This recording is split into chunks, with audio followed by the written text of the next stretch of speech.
ఏంటంటే ఇది ఇప్పుడు చదువుతున్న వాళ్ళకి, ముందు చదవబోయే వాళ్ళకి, పాత రెగ్యులేషన్ వాళ్ళకి కూడానా అని చెప్పి చాలామంది స్టూడెంట్స్ అడుగుతూ ఉన్నారు. ఇటీవల తెలంగాణ ప్రభుత్వం వచ్చేసరికి ఒక న్యూస్ స్ప్రెడ్ చేసింది. ఏంటంటే ఇప్పుడు ఎవరైతే బీటెక్, బీఫార్మసీ చదువుతున్నారో 160 క్రెడిట్స్ తెచ్చుకోవాల్సి ఉంది. సగానికి సగం క్రెడిట్స్ కుదేస్తే ఒక సర్టిఫికేట్ ఇద్దాం అన్న ఆలోచనలో ఉన్నాము. దాని గురించి కసరత్తులు చేస్తూ ఉన్నాం అని చెప్పేసి. అయితే ఇక్కడ కొన్ని అనుమానాలు ఉన్నాయి. ఏంటంటే ఇది ఇప్పుడు చదువుతున్న వాళ్ళకి, ముందు చదవబోయే వాళ్ళకి, పాత రెగ్యులేషన్ వాళ్ళకి కూడానా అని చెప్పేసి. అయితే ఇక్కడ మీరు గమనించాలి, ఒక సర్టిఫికేట్ ఇస్తామన్నారు కానీ అది పీసీసీఎంఎం అనలా. ఎందుకంటే 80 చదివిన తర్వాత, ఇంత చదివిన తర్వాత 4 ఏళ్ళు లైఫ్ స్పాయిల్ అయిపోతుంది పాపం అని చెప్పేసి ఆలోచన ఉన్నారు కదా. సర్టిఫికేట్ అన్నారు కానీ అది పీసీసీఎంఎమ్మా లేకపోతే మామూలు ఏదన్నా, ఇప్పుడు ఫర్ ఎగ్జాంపుల్ ఇప్పుడు మీరు మెషిన్ లెర్నింగ్ మీద ఒక కోర్స్ చేస్తున్నారు, అది అయిన తర్వాత ఒక సర్టిఫికేట్ ఇస్తారు మామూలు బయట, ఆ టైప్లోదే సబ్జెక్ట్ వైజ్గా ఇస్తారా, ఈ సబ్జెక్ట్లో ఇతను పాస్ అయ్యాడని చెప్పేసి, లేకపోతే ఈ సబ్జెక్ట్లో ఇతను ఫెయిల్ అయ్యాడని చెప్పేసి సెపరేట్ చేసేసి, ఫెయిల్ అయిన పక్కన పెట్టేసి ఎంతవరకు ఇతను పాస్ అయ్యాడు, ఇతను జాబ్ ఇవ్వచ్చు అని చెప్పేసి ఇస్తారా అని చెప్పేసి అందరిలో ఉన్న డౌట్. దాని గురించి ఇప్పుడు మాట్లాడుకుందాం. చాలామంది అడుగుతున్నారు. ముందుగా అయితే ఇంతవరకు ఈ ఛానల్ సబ్స్క్రైబ్ చేసుకునే వాళ్ళు ఎవరైనా ఉంటే ఖచ్చితంగా సబ్స్క్రైబ్ చేసుకుని వీడియోని లైక్ చేయండి, షేర్ చేయండి. అయితే తెలుగు ఇంజనీరింగ్ ఎడ్యుకేషన్ టెలిగ్రామ్ ఛానల్లో ఇంపార్టెంట్ క్వశ్చన్స్ కూడా మీ సబ్జెక్ట్ వైజ్గా నేను ఇక్కడ నుంచి షేర్ చేస్తాను. ఖచ్చితంగా అయితే జాయిన్ అవ్వండి. దాంతోపాటు మీకు ఏమైనా డౌట్స్ ఉంటే కాల్ మీ 4 యాప్ ఐడీస్ వచ్చేసరికి దాంట్లోనే షేర్ చేశాను, కాల్ చేయండి. దీంతోపాటు Telugu engineering education YouTube channel, software course work support YouTube channel, JNT university updates YouTube channel subscribe చేసుకుని మీకు ఉపయోగపడుతుంది. ఇక ముందు మాట్లాడుకుంటే వీళ్ళు చెప్పొచ్చింది ఏంటంటే ముందు చదివే వాళ్ళకు ఇస్తామని చెప్పలేదు, ఇప్పుడు చదువుతున్న వాళ్ళకి ఇస్తామని చెప్పలేదు, పాత రెగ్యులేషన్ వాళ్ళకి ఇస్తామని చెప్పలేదు. అయితే rule is rule for everyone. ఎందుకంటే సర్టిఫికేట్ పరంగా వచ్చేసరికి ఇస్తే చాలా ప్రాబ్లమ్స్ వస్తాయి. మీరు గమనించినట్టయితే జేఎన్టీహెచ్ ఒక పద్ధతిలోనే పోతా ఉంది. అసలు అయితే R18 వాళ్ళకి గ్రేస్ మార్క్స్ లేదు. అంతకుముందు వరకు గ్రేస్ మార్క్స్ సబ్జెక్ట్ ఎగ్జామ్షన్ ఉండేది. 2006 పాస్డ్ అవుట్ వరకు కూడా, 2007 పాస్డ్ అవుట్ వాళ్ళకు వరకు కూడా ఈ గ్రేస్ మార్క్స్ సబ్జెక్ట్ ఎగ్జామ్షన్ అనేది లేదు. 180, 190, 200 క్రెడిట్స్ ఉన్నా తెచ్చుకోవాల్సిన పరిస్థితి అప్పుడు. అయితే ఇప్పుడు ఆ తర్వాత వచ్చిన బ్యాచ్లు ఎక్కువ మంది రావడంతో ఈ ఫెసిలిటీ కల్పించారు. అయితే అది కూడా సర్టిఫికేట్ పరంగానే కదా.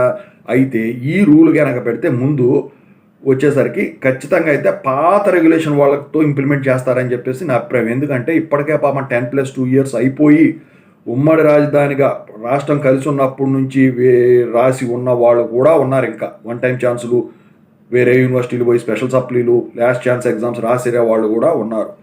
సో అలాంటి వాళ్ళకు ఈ డిగ్రీ క్యాన్సిల్ అయిపోద్దేమో అని అనుకుంటే వీళ్ళు ఖచ్చితంగా అయితే వాళ్ళకు కూడా ఈ ఫెసిలిటీ అప్లై అయ్యే విధంగా అయితే వీళ్ళు చూస్తారని చెప్పేసి ఒక అంచనా.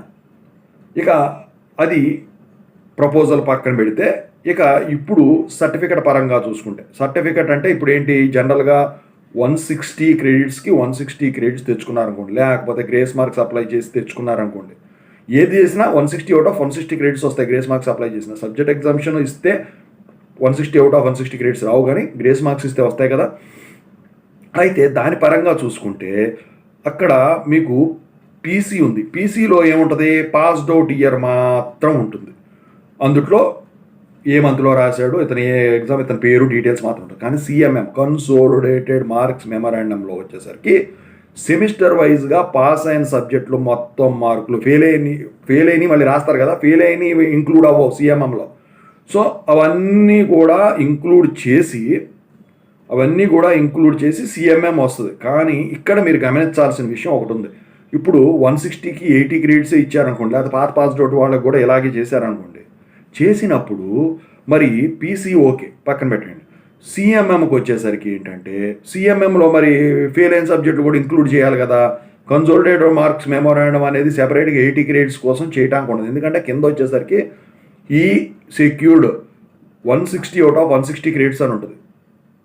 లేకపోతే ఇప్పుడు 80 వచ్చిన ఇంకో 80 అవుట్ ఆఫ్ 160 క్రెడిట్స్ అని ఉంటుంది, పెట్టాల్సి వస్తుంది. సో అలా ఇస్తే ఏంటంటే యూనివర్సిటీకి బ్యాడ్ నేము, స్టూడెంట్ కెరీరుకి ఒక బ్యాడ్ ఇంప్రెషన్ అనేది పడుతుంది. సో అయితే నేను అనుకోవడం ఏంటంటే, ఇప్పుడు కొన్ని యూనివర్సిటీలు ఏంటంటే, ఇప్పుడు ఎంబీఏ ఉంది, సో జేఎన్టీహెచ్ అని నేను చెప్పను, ఎంబీఏ ఉంది. ఎంబీఏకి వచ్చేసరికి సిఎంఎం ఇవ్వకుండా ఓన్లీ పీసీ మాత్రమే ఇస్తున్నారు. ఎంబీఏ కంప్లీట్ అయిన తర్వాత అది పాస్ అవ్వని గ్రేస్ మార్క్స్ ఇచ్చుకొని ఏదైనా ఇచ్చుకొని సిఎంఎం అనేది వాళ్ళు ఇవ్వట్ల. ఓడి ఎలాగా సింగిల్ షీట్ ఉంటుందో ఓడీకి అంతే కదా, అందుట్లో మార్కులు ఉండవు. ఓడీలో ఓన్లీ డిస్క్రిప్షనే ఉంటుంది. అలాగే సిఎంఎం తీసేసి ఓన్లీ పీసీ ఇస్తున్నారు ఆ ఎంబీఏ వాళ్ళకు. వేరే ఏపీలో మామూలుగా కొన్ని యూనివర్సిటీ పేరు ఎందుకులే కానీ. అయితే అలాగా ఇస్తారేమో పీసీ వచ్చేసరికి. ఎందుకంటే ఇప్పుడు అడిగితే పీసీ ఓడి అడుగుతాడు కానీ ఎవరైనా సిఎంఎం ఎవరు అడగడు. సిఎంఎం అడిగేది ఎవర్రా అంటే నాకు తెలిసి టీచింగ్ పరంగా ఎవరైనా జాయిన్ అయితే వాటికి అడుగుతారు. అసలైతే పీసీ సిఎంఎం 1 year దాటాక వ్యాలిడిటీ ఉండదు. కొన్ని కాలేజీలు అవి కూడా అడగట్లే, ఓన్లీ ఓడియే అడుగుతున్నారు. యూనివర్సిటీ కూడా దాన్ని యాక్సెప్ట్ చేస్తుంది. ఇక సాఫ్ట్వేరు ఫ్రెషర్గా వచ్చినప్పుడు జాబ్ ఏదైనా వచ్చిందనుకోండి, వాటిని అప్లోడ్ చేయమంటున్నారు. ఇండివిజువల్ మెమోస్తో సహా అప్లై చేయండి అని చెప్పేసి వాళ్ళు చెప్పడం అయితే జరుగుతుంది. సో అప్పుడు ప్రాబ్లం అవుతుంది. మరి వీళ్ళు ఈ పీసీ ఒకటే ఇచ్చారనుకోండి, సో అది పెద్ద ప్రాబ్లం ఏం కాదు. ఏంటంటే అడిగారు అనుకోండి, సార్ ఇవ్వట్లేదండి, సిఎంఎం ఇవ్వట్లేదండి అని చెప్పేసి. ఇప్పుడు ఏంటంటే నేను చెప్పొచ్చేది ఓవరాల్గా చెప్పొచ్చేది మీకు అర్థమైంది అనుకుంటా. సిఎంఎం కనుక ఇస్తే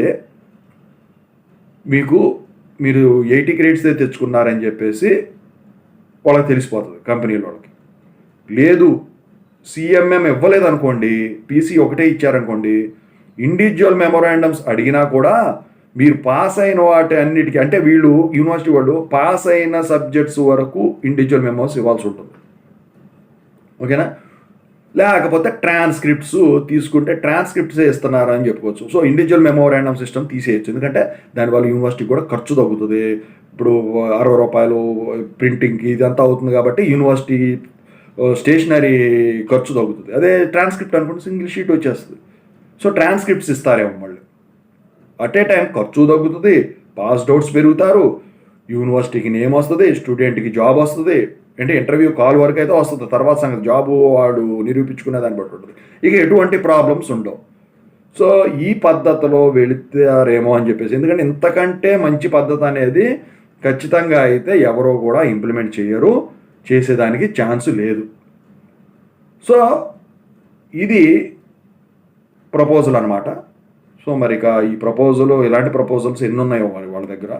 అయితే మామూలు బయట డిస్కస్ చేసేది ఇది, ఇట్లా ఇస్తారేమో. స్టూడెంట్ మెంటాలిటీ మీకు తెలుసు కదా.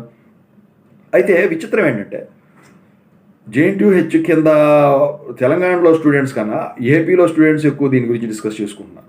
ఇవన్నీ కూడా వాళ్ళ ఆలోచనలే, ఎందుకంటే ఆల్రెడీ ఇవి జరిగినాయి కదా. సో మొత్తానికైతే త్వరలో అయితే మీరు గుడ్ న్యూసే వింటారని చెప్పేసి మనం అనుకుందాం. ఓకేనా?